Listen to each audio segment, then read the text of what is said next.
Baik, bismillahirrahmanirrahim. Assalamualaikum warahmatullahi wabarakatuh. Puji syukur kita panjatkan kehadirat Allah Subhanahu wa Ta'ala, di mana kita masih diberikan kesempatan dan kesehatan untuk melaksanakan presentasi ini.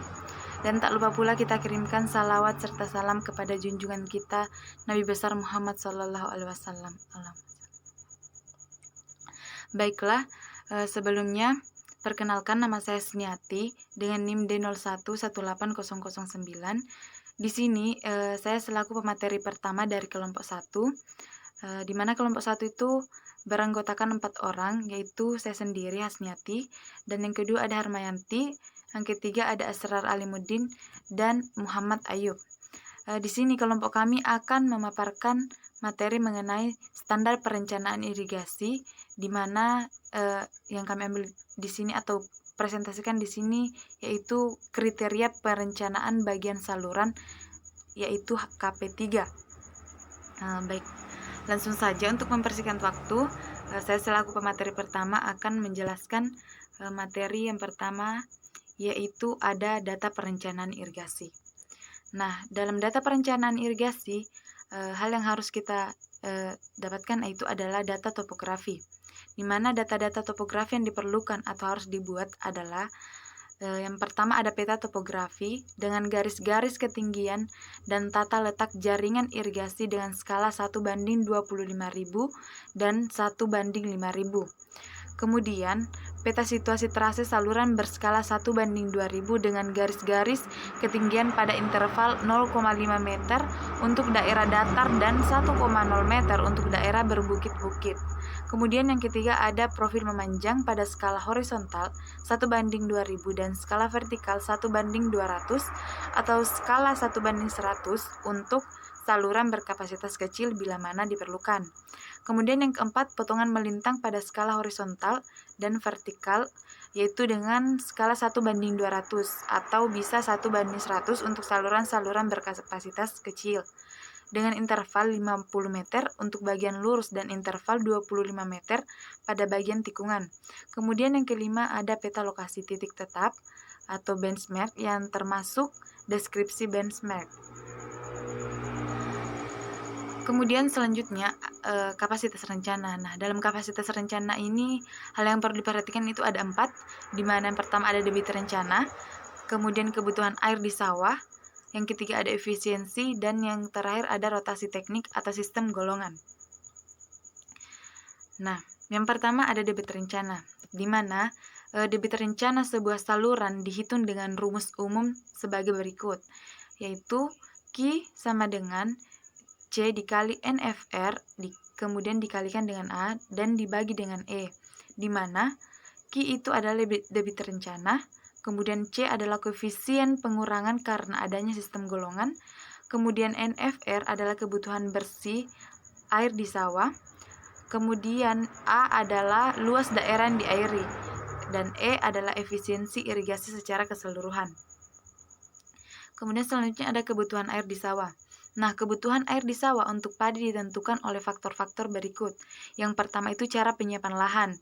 Yang kedua, kebutuhan air untuk tanaman, kemudian perkolasi dan rembesan, kemudian pergantian lapisan air dan curah hujan efektif. Nah, kebutuhan total air di sawah itu mencakup faktor 1-4. Kebutuhan bersih air di sawah juga memperhitungkan curah hujan efektif.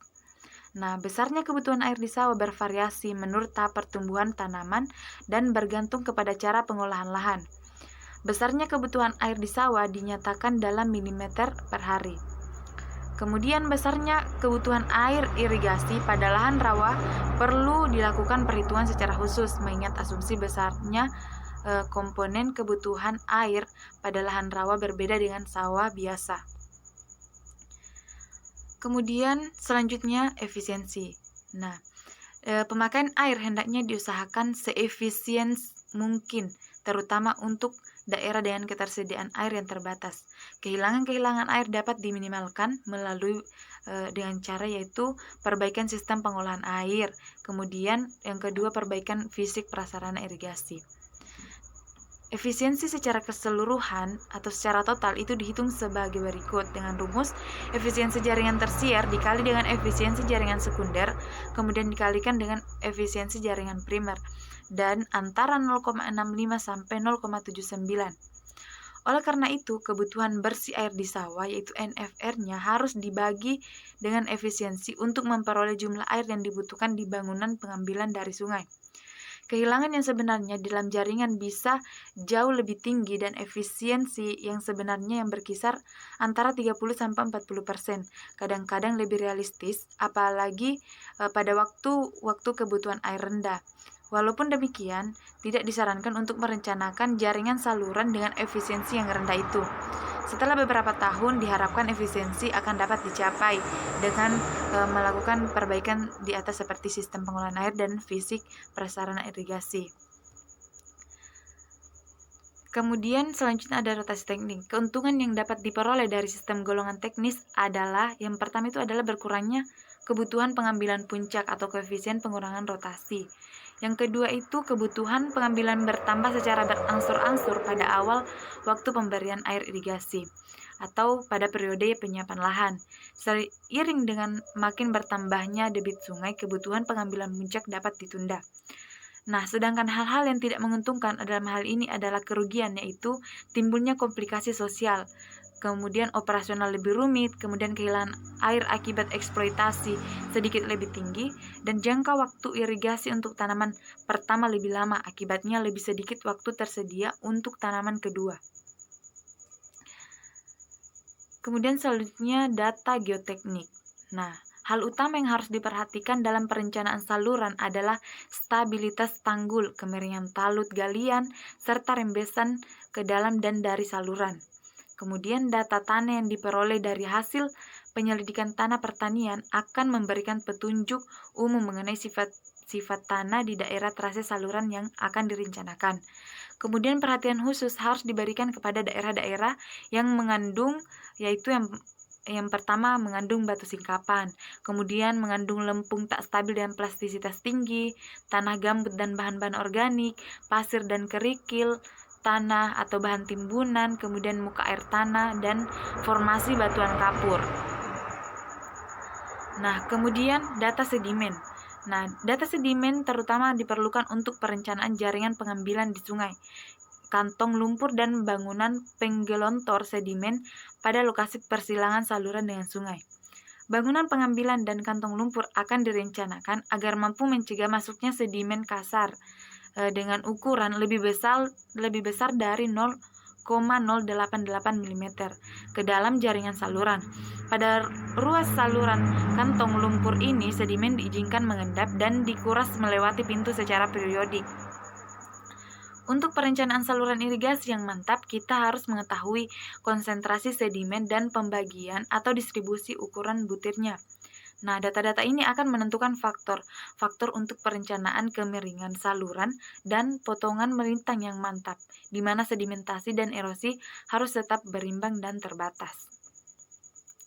Baik, mungkin itulah yang sempat saya presentasikan atau sempat saya paparkan, dan untuk materi selanjutnya akan dipaparkan oleh teman saya atas nama Harmayanti. Dari saya mungkin cukup sekian, kurang lebihnya mohon dimaafkan. Wabillahi taufiq wal hidayah. Wassalamualaikum warahmatullahi wabarakatuh. Bismillahirrahmanirrahim. Assalamualaikum warahmatullahi wabarakatuh. Terima kasih atas kesempatannya.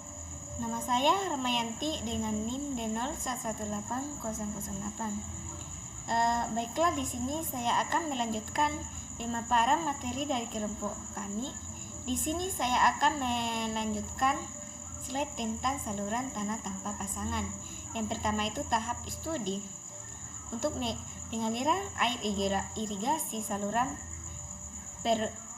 berpenampang transfusion tanpa pasangan adalah bangunan pembawa yang paling umum dipakai dan ekonomis. Perencanaan saluran harus memberikan penyelesaian biaya pelaksanaan dan pemeliharaan yang paling rendah. Erosi dan sedimentasi di setiap potongan melintang harus minimal dan berimbang sepanjang tahun, ruas-ruas saluran harus mantap.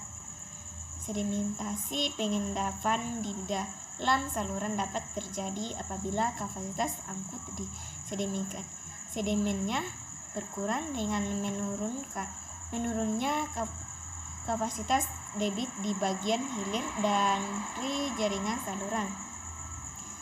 Adalah penting untuk menjaga agar kapasitas angkutan sedimen persatuan debit kapasitas angkutan sedimen relatif tetapi sama atau sedikit lebih besar. Untuk perencanaan saluran ada 3 keadaan yang harus dibedakan sehubungan dengan terdapatnya sedimen dalam air irigasi dan bahan tanggul, yaitu yang pertama aliran irigasi tanpa sedimen di saluran tanah, yang kedua air irigasi bersedimen di saluran pasangan, yang ketiga aliran irigasi bersedimen di saluran tanah. Adapun rumusnya, rumus dan kriteria hidrolis. Rumus aliran. Rumusnya dapat kita lihat pada slide di samping ini. Adapun koefisien kekasaran Stigler. Koefisien kekasaran tergantung kepada faktor-faktor berikut. Yang pertama yaitu kekasaran permukaan saluran, kedua ketidakteraturan permukaan saluran, ketiga terase, yang keempat fatage atau tumbuhan, dan yang kelima sedimen. Yang selanjutnya sedimentasi. Kecepatan minimum yang diizinkan adalah kecepatan terendah yang tidak akan menyebabkan pengendapan vertikal dengan diameter maksimum yang diizinkan, yaitu 0,088 mm. Tetapi secara kuantitas baru sedikit yang diketahui mengenai hubungan antara karakteristik aliran dan sedimen yang ada untuk perencanaan saluran irigasi. Karakteristik aliran dan saluran sedimen yang ada untuk perencanaan saluran irigasi yang mengangkut sedimen atau aturan perencanaan yang terbaik adalah menjaga agar kapasitas angkutan sedimen persatuan debit masing-masing ruas saluran di sebelah hilir setidak-tidaknya konstan. Selanjutnya erosi. Kecepatan maksimum yang diizinkan adalah kecepatan aliran rata-rata maksimum yang tidak akan menyebabkan erosi di permukaan saluran. Konsep itu didasarkan pada hasil riset yang diadakan oleh US Soil Conservation Survey Dating of Pensioner 1977 dan hanya memerlukan sedikit saja data lapangan seperti kapasitas tanah, indeks plastisitas dan angka Fori. Selanjutnya itu potongan melintang saluran. Yang pertama itu geometri.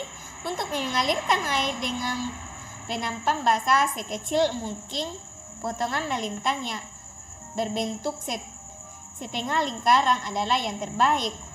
Usaha untuk mendapatkan bentuk yang ideal dan saluran tanah terbentuk trapesium akan cenderung menghasilkan potongan melintang yang terlalu dalam atau sempit.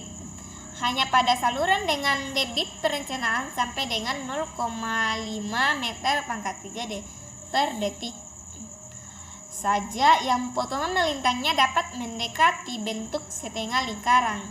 Saluran dengan debit rencana yang tinggi pada umumnya lebar dan dangkal dengan perbandingan B per H sampai 10 atau lebih. Kerugian utama dari saluran yang lebar dan dangkal adalah persyaratan pembebasan tanah dan penggalian lebih tinggi, dan dengan demikian biaya pelaksanaannya secara umum lebih mahal. Selanjutnya yaitu kemiringan saluran. Untuk menekan biaya pembebanan tanah dan pengaliran talut saluran, direncanakan securan mungkin bahan tanah kedalaman saluran dan terjadinya rembesan akan menentukan kemiringan maksimum untuk talut yang stabil. Adapun tabel kemiringan minimum talut untuk berbagai bahan tanah, yaitu bahan tanah, batu, gambar batu, simbol VT, kisaran kemiringan 0,25. Yang kedua, gambar kenyal. Gambar kenyal, simbolnya itu tidak ada ke saluran kemiringannya, yaitu 1,00 sampai 2,00. Selanjutnya lempung kenyal, simbolnya itu tidak ada, kisaran kemiringannya itu juga tidak ada. Selanjutnya gelat tanah luas, simbolnya itu tidak ada dan kemiringan selanjutnya itu tidak ada. Selanjutnya gelu tanah luas, simbolnya itu CL kali CL CH, kemiringan kisaran kemiringannya yaitu 1,00 sampai 2,00. Tabel kemiringan talut minimum untuk saluran timbungan yang didapatkan dengan baik dapat kita lihat pada slide di samping ini. Selanjutnya itu lengkung saluran. Lengkung yang diizinkan untuk saluran tanah bergantung kepada yang pertama itu ukuran dan kapasitas saluran, yang kedua jenis tanah, yang ketiga kecepatan aliran. Jari-jari minimum untuk lengkung saluran yang diberikan pasangan harus seperti berikut. Yang pertama yaitu 3 kali lebar permukaan air untuk saluran-saluran kecil, yaitu 0,0 meter per K3 per detik, dan sampai dengan yang kedua 7 kali lebar permukaan air untuk saluran-saluran yang besar, yaitu 10 meter pangkat 3 per detik. Yang ketiga itu tinggi jagaan. Adapun tinggi jagaan berguna untuk yang pertama itu menaikkan muka air di atas tinggi muka air maksimum. Yang kedua itu mencegah kekurangan tunggal saluran. Adapun tabel tinggi jagaan minimum untuk saluran tanah dapat kita lihat pada slide di samping ini. Selanjutnya yaitu lebar tanggul. Untuk tujuan-tujuan eksfoliatasi, pemeliharaan dan infeksi akan diperlukan tanggul di sepanjang saluran dengan lebar minimum seperti yang disajikan pada tabel contoh-contoh potongan melintang yang diberikan pada gambar berikut. Gambarnya dapat kita lihat pada slide di samping ini. Ya, itulah tadi hasil pemaparan materi dari saya. Materi selanjutnya atau slide selanjutnya akan dijelaskan oleh teman kelompok kami. Kurang lebihnya mohon dimaafkan. Wabillahi taufiq wal hidayah. Assalamualaikum warahmatullahi wabarakatuh. Assalamualaikum warahmatullahi wabarakatuh. Puji syukur atas kehadirat Ilahi Rabbi, sumber awal kehidupan sekaligus akhir dari kehidupan. Dialah yang senantiasa memberikan curahan rahmat dan hidayahnya sehingga saya mampu berpresentase materi pada hari ini. Dan tak lupa pula kita kirimkan salam dan salawat kepada baginda Rasulullah Muhammad sallallahu alaihi wasallam, karena beliaulah alam semesta ini tercipta, dan dengan rahmat beliaulah sehingga kita bisa diantarkan dari alam yang gelap gulita menuju alam yang terang beneran. Untuk mengefisienkan waktu, baik dari kami dari kelompok 1, saya atas nama Asrar Alimuddin dengan NIM D01185515 ingin melanjutkan presentasi video dari teman-teman sebelumnya.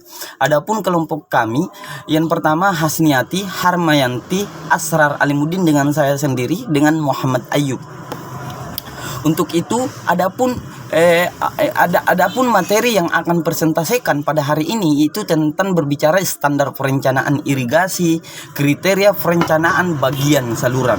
Adapun yang akan saya bahas yaitu berbicara tentang garis spandam saluran, perencanaan saluran gendong, tata cara dan dasar perhitungan, karakteristik saluran gendong, kelebihan dan kekurangan saluran gendong, saluran pasangan, dan terowongan dan saluran tertutup. Oke, untuk itu langsung saja masuk di materinya. Di sini saya akan mencoba membahas garis sempadan saluran. Penetapan garis sempadan jaringan irigasi ditunjukkan untuk menjaga agar fungsi jaringan irigasi tidak terganggu oleh aktivitas yang berkembang di sekitarnya. Prinsip dasar penentuan garis sempadan saluran adalah untuk memperoleh ruang keamanan saluran irigasi sehingga aktivitas yang berkembang di luar garis tersebut tidak mempengaruhi kestabilan saluran yang ditunjukkan oleh batas daerah gelincir. Bisa dilihat dengan gambar yang ditampilkan pada layar hari ini, yaitu bidan gelincir pada teknik saluran. Kedua, perencanaan saluran gendong. Saluran gendong yang dimana definisinya adalah saluran drainase yang diletakkan sejajar dengan saluran irigasi. Saluran gendong ini berfungsi mencegah aliran permukaan di luar daerah irigasi masuk ke dalam saluran irigasi. Air di saluran gendong ini dialirkan ke luar saluran alam atau saluran drainase buatan yang terdekat. Saluran gendong ini dibangun dikonstruksi apabila suatu saluran irigasi melintasi suatu daerah-daerah di perbukitan. Tata letak saluran gendong dan saluran irigasi dapat dilihat pada gambar di bawah ini. Kedua, berbicara tentang tata cara dan dasar perhitungan. Debit drainase ditentukan untuk menentukan kapasitas dan dimensi bangunan saluran drainase untuk membuang kelebihan air yang ada di permukaan atau drainase permukaan, terutama yang berasal dari daerah perbukitan, hilir ya. Kapasitas debit drainase ini menentukan dimensi saluran dan kemiringan memanjang dari saluran. Dalam hal memfasilitasi internal drainase, maka digunakan perhitungan dengan cara drainase modul, sedangkan untuk eksternal drain digunakan metode rasional. Artinya yang jelas, perhitungan debit dapat dilihat pada KP01.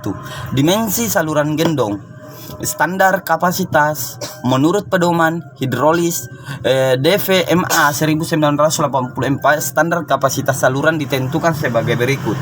Dapat dilihat pada gambar di bawah. Menggunakan debit minimum, melebihi, menggunakan kenaikan. Karakteristik saluran gendong. Dimensi dihitung berdasarkan rumus Mainin dengan koefisien kekasaran dengan simbol N 0,03. Untuk kapasitas saluran gendong lebih besar 4 meter, DT dipakai N 0,025. Kemiringan talut didasarkan sifat-sifat dari tanah di mana saluran gendong harus digali.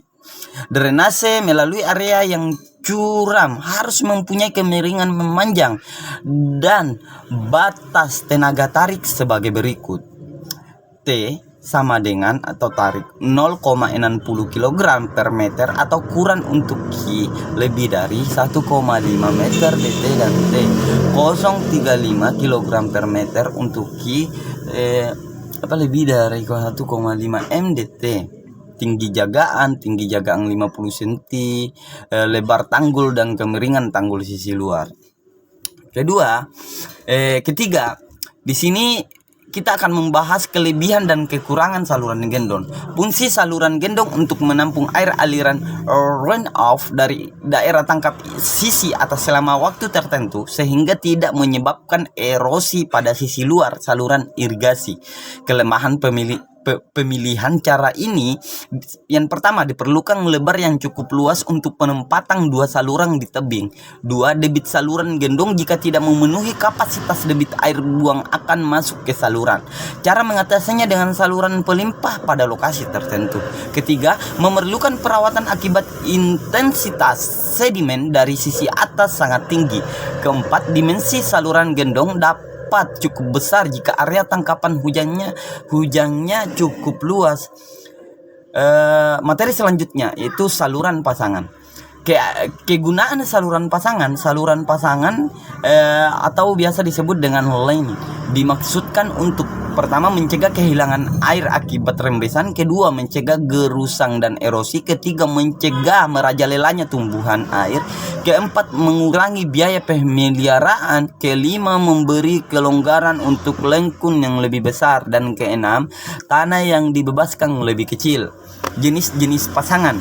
Banyak bahan yang dapat dipakai untuk pemasangan saluran. Lihat FAO Christie 1977. Tetapi pada prakteknya di Indonesia hanya ada 4 bahan yang dianjurkan pemakaiannya. Yang pertama, pasangan batu, beton, tanah, dan dapat juga menggunakan beton freeholmen. Terowongan dan saluran tertutup. Pemakaian terowongan dianjurkan apabila trase saluran akan mengakibatkan potongan melintan berada jauh di dalam galian. Saluran tertutup juga disebut saluran gali timbul, merupakan pemecahan yang dianjurkan pada bahan tanah di mana penggalian talut yang dalam sangat mungkin menyebabkan terjadinya longsoran. Saluran tertutup di sepanjang tepi sungai dengan tinggi muka air saluran di bawah tinggi muka banjir sering dijumpai. Pembuangan silan ke dalam saluran bawah tanah mungkin juga membutuhkan sebuah saluran tertutup. Kriteria penting untuk terowongan dan saluran tertutup adalah yang pertama, topografi, geologi, kedalaman tanah, kondisi air tanah. Itulah tadi beberapa persentase video yang saya lanjutkan dari teman-teman sebelumnya, dan materi selanjutnya akan dilanjut oleh teman kelompok yang saya yang lain. Wabillahi taufiq wal hidayah. Wassalamualaikum warahmatullahi wabarakatuh.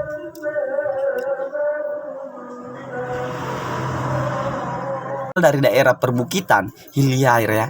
Kapasitas debit drainase ini menentukan dimensi saluran dan kemiringan memanjang dari saluran. Dalam hal memfasilitasi internal drainase, maka digunakan perhitungan dengan cara drainase modul, sedangkan untuk eksternal drain digunakan metode rasional. Artinya yang jelas, perhitungan debit dapat dilihat pada KP01. Dimensi saluran gendong, standar kapasitas menurut pedoman hidrolis DVMA 1984. Standar kapasitas saluran ditentukan sebagai berikut, dapat dilihat pada gambar di bawah. Menggunakan debit minimum, melebihi, menggunakan kenaikan. Karakteristik saluran gendong. Dimensi dihitung berdasarkan rumus Mainin dengan koefisien kekasaran dengan simbol N 0,03. Untuk kapasitas saluran gendong lebih besar 4 meter, DT dipakai N 0,025. Kemiringan talut didasarkan sifat-sifat dari tanah di mana saluran gendong harus digali. Drainase melalui area yang curam harus mempunyai kemiringan memanjang dan batas tenaga tarik sebagai berikut. T sama dengan atau tarik 0,60 kg per meter atau kurang untuk Q lebih dari 1,5 meter DT, dan T 0,35 kg per meter untuk Q lebih dari 1,5 MDT. Tinggi jagaan 50 cm, lebar tanggul dan kemiringan tanggul sisi luar. Ketiga, Di sini kita akan membahas kelebihan dan kekurangan saluran gendong. Fungsi saluran gendong untuk menampung air aliran runoff dari daerah tangkap sisi atas selama waktu tertentu sehingga tidak menyebabkan erosi pada sisi luar saluran irigasi. Kelemahan pemilihan cara ini, yang pertama, diperlukan lebar yang cukup luas untuk penempatan dua saluran di tebing. Dua, debit saluran gendong jika tidak memenuhi kapasitas debit air buang akan masuk ke saluran. Cara mengatasinya dengan saluran pelimpah pada lokasi tertentu. Ketiga, memerlukan perawatan akibat intensitas sedimen dari sisi atas sangat tinggi. Keempat, dimensi saluran gendong dapat cukup besar jika area tangkapan hujannya cukup luas. Materi selanjutnya yaitu saluran pasangan. Kegunaan saluran pasangan atau biasa disebut dengan lane dimaksudkan untuk pertama mencegah kehilangan air akibat rembesan, kedua mencegah gerusang dan erosi, ketiga mencegah merajalelanya tumbuhan air, keempat mengurangi biaya pemeliharaan, kelima memberi kelonggaran untuk lengkung yang lebih besar, dan keenam tanah yang dibebaskan lebih kecil. Jenis-jenis pasangan. Banyak bahan yang dapat dipakai untuk pasangan saluran. Lihat FAO Christie 1977. Tetapi pada prakteknya di Indonesia hanya ada 4 bahan yang dianjurkan pemakaiannya. Yang pertama, pasangan batu, beton, tanah, dan dapat juga menggunakan beton freeholmen. Terowongan dan saluran tertutup. Pemakaian terowongan dianjurkan apabila trase saluran akan mengakibatkan potongan melintan berada jauh di dalam galian. Saluran tertutup juga disebut saluran gali timbul, merupakan pemecahan yang dianjurkan pada bahan tanah di mana penggalian talut yang dalam sangat mungkin menyebabkan terjadinya longsoran. Saluran tertutup di sepanjang tepi sungai dengan tinggi muka air saluran di bawah tinggi muka banjir sering dijumpai. Pembuangan silan ke dalam saluran bawah tanah mungkin juga membutuhkan sebuah saluran tertutup. Kriteria penting untuk terowongan dan saluran tertutup adalah yang pertama, topografi, geologi, kedalaman tanah, kondisi air tanah. Itulah tadi beberapa persentase video yang saya lanjutkan dari teman-teman sebelumnya, dan materi selanjutnya akan dilanjut oleh teman kelompok yang saya yang lain. Wabillahi taufiq wal hidayah. Wassalamualaikum warahmatullahi wabarakatuh. Baik, assalamualaikum warahmatullahi wabarakatuh. Salam sejahtera. Sini saya akan melanjutkan materi. Itu saluran tertutup. Saluran tertutup ini diperlukan akan timbul ketika terlalu banyak kesulitan perencanaan dan konstruksi untuk menggunakan terowongan, maka dapat dipertimbangkan pemakaian saluran tertutup. Hal ini terutama karena lapisan tanah yang ada terlalu sedikit dan dibangun sebuah terowongan. Adapun tabel 53 yaitu tentang kedalaman minimum penutup dalam kurung M pada potongan terowongan. Kita bisa saksikan bersama di slide di tabelnya. Nah, untuk perencanaan saluran pembuang, yang pertama data topografi.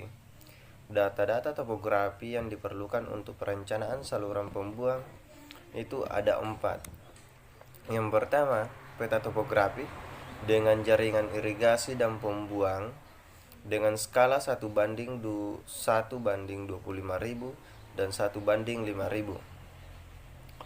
Yang kedua, peta trase saluran dengan skala 1:2.000 dilengkapi dengan garis-garis ketinggian setiap interval 0,5 meter untuk daerah dasar atau 1,0 meter untuk daerah berbukit-bukit.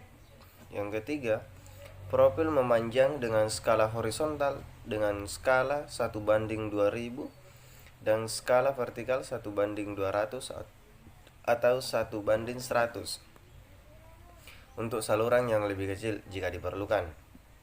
Yang keempat, potongan melintang dengan skala 1:200 atau 1:100 untuk saluran yang lebih kecil jika diperlukan. Dengan interval garis kontur 50 meter untuk potongan lurus dan 25 meter untuk potongan yang melengkung. Adapun data rencana untuk melakukan perencanaan saluran pembuang yaitu data rencana jaringan pembuang, kebutuhan pembuang untuk tanaman padi, kebutuhan pembuang untuk sawah non padi, debit pembuang, data mekanik, dan yang terakhir itu data mekanika tanah. Nah, untuk perencanaan saluran gendong ini adalah saluran drainase yang diletakkan sejajar dengan saluran irigasi. Saluran gendong ini berfungsi mencegah aliran permukaan runoff di luar daerah irigasi atau extend area masuk ke dalam saluran irigasi. Air yang masuk saluran gendong ini dialirkan keluar ke saluran alam atau saluran drainase yang terdekat. Nah, adapun gambar tentang jalur atau tanggul saluran kita bisa saksikan bersama di slide.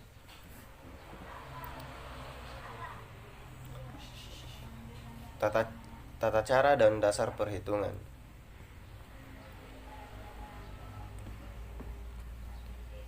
Debit drainase ditentukan untuk merencanakan kapasitas dan dimensi bangunan saluran drainase dan membuang kelebihan air yang ada di permukaan drainase permukaan, terutama yang berasal dari perbukitan atau hilly area.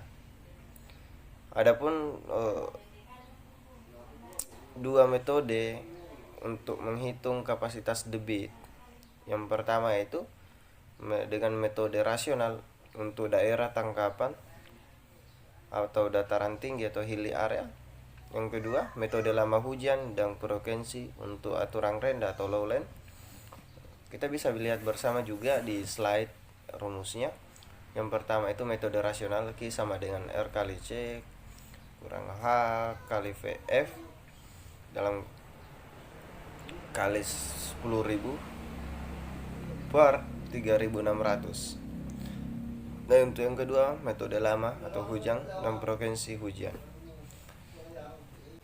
Adapun standar dan kapasitas saluran gendong, yaitu standar saluran gendong ditentukan sebagai berikut. Yang pertama, untuk luas daerah aliran kurang dari 5 hektar atau menggunakan lebar dasar minimum 0,40 meter atau sesuai kapasitas debit hasil analisa. Yang kedua, untuk luas daerah aliran lebih dari 100 hektar menggunakan debit minimum 1,00 meter kubik per detik sampai 2,00 meter kubik per detik dengan kenaikan 0,25 meter kubik per detik. Yang ketiga, melebihi 2,00 meter kubik per detik dengan kenaikan 0,50 meter kubik per detik. Adapun kelebihan dan kelemahan saluran gendong. Fungsi saluran gendong untuk menampung aliran air dari sisi atas sehingga tidak masuk saluran irigasi dan tidak menyebabkan erosi pada sisi luar saluran irigasi. Kelemahannya yaitu diperlukan lebar yang cukup luas untuk menempatkan dua saluran tebing. Yang kedua, debit saluran gendong jika memenuhi kapasitas debit air buangan akan masuk saluran irigasi. Adapun cara mengatasinya yaitu dengan dibuatkan saluran pelimpah pada lokasi tertentu. Yang ketiga, memerlukan perawatan yang intensif akibat intensitas sedimen dari tebing atas yang sangat tinggi. Yang keempat, dimensi saluran gendong dapat dibuat cukup besar jika area drainase saluran luas. Nah, itu tadi materi yang saya sempat bawakan. Terima kasih. Adapun kesalahan di dalamnya mohon dimaafkan. Saya akhiri dengan ucapan Assalamualaikum warahmatullahi wabarakatuh. Salam sejahtera.